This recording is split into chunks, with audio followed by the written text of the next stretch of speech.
अस्सलामु अलैकुम वरहमतुल्लाहि वबरकातुहू। अजीज़ा ने मोहतरम, तौसा और तौसे दे आस पास दे इलाके जेडे ज़ेरे आब हैं और सैलाब ने जी तबाही मचाई है वो तुसा देख सकते वे की हालत हुई पे। टीबी कैसरानी का यह वाक़या है।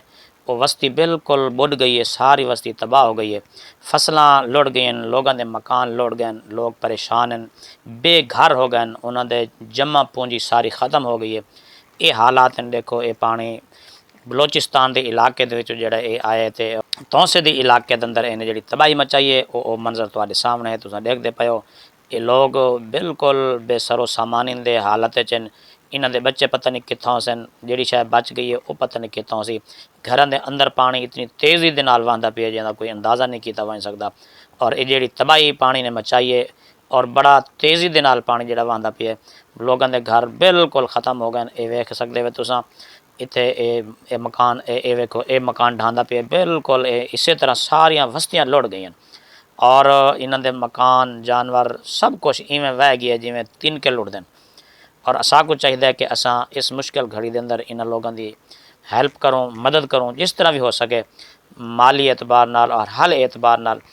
बहरहाल सारिया हमदर्दियाँ इन लोगों के नाल हैं जिन्हों के उत्ते मुश्किल वक्त आया और असा हुकूमत पाकिस्तान के नाल भी ये मुतालबा करें कि हुकूमत इस पासे तवज्जो देवे और इन्हों को माली इमदाद फराम करे और हर किस्म का जोड़ा भी नुकसान होए पूरा किया वजे। ये लोग पूरी मेहनत के नाल अपन फसलों के उत्ते भी मेहनत करेंगे, मालों के उत्ते भी मेहनत करेंगे।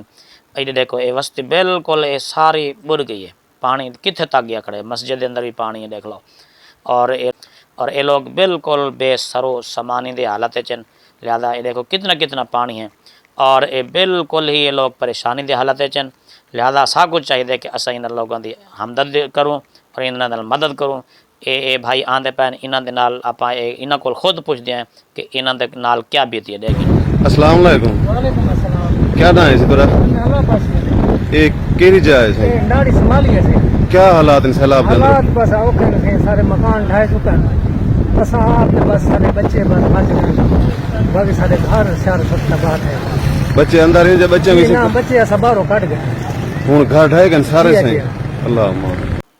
जे तुसा सुन गिदा इहदे कोलों कि ये आखदे पैन जो सारा कुछ भी नहीं बचा, मकान भी ढह गए और कुछ भी नहीं बचा। देख लो ये कितना कितना मकानों के अंदर पानी चला गया। लेकिन ये भी अल्लाह ताला का एहसान है कि इन लोगों ने अपने बच्चे बुच्चे जड़े वो वक्त के नाल वो साइड ते कर गए। पानी बड़ी तेज़ रफ्तारी के नाल वहदा पिया। अल्लाह ताला इन लोगों की मदद फरमावे। अस सिर्फ इन्होंने वास्ते बस दुआ ही कर सकते हैं और तरगीब दिवा सकते हैं लोगों को, हुकूमत तक भी अपना असी ये गल पहुँचा सकते हैं कि वो इस पासे तवज्जो देवन। देखो किस समान लुढ़ गए बेचारा, तो ये थोड़ा थोड़ा जो उन्होंने हाथ है फाते गहन और ये इंतहाई मुसीबत की घड़ी ये लोग केड़ी तेज़ रफ्तारी के नाल पानी जारी है दे गिनो। और बारिश उतू उडू सैलाब बेसरो सामानी की हालत ये लोग मौजूद हैं। इस वास्ते साकू इस पासे तवज्जो करनी चाहिए। अगर अस साहिब निसाब हैं, असा रमज़ान शरीफ का इंतज़ार न करूँ भाई रमज़ान शरीफ असा ज़कात देवनी ना, ज़कात के हिसाब नाल, फितराने के एतबार नाल, उशर के एतबार नाल, वैसे भी माली मदद इन्हों की असा हर हालत करनी चाहिए। ये फसलां भी देख लो सारियां तबाह हो गई, कुछ भी नहीं बचा। और ये लोग इस वक्त इस चीज़ के हकदार हैं कि इन्हों की हर किस्म के नाल तावन किया वजे और इन्हों की मदद की वजे और इन्हों की हेल्प की वजे, इन्हों के हौसले वधाए वजन।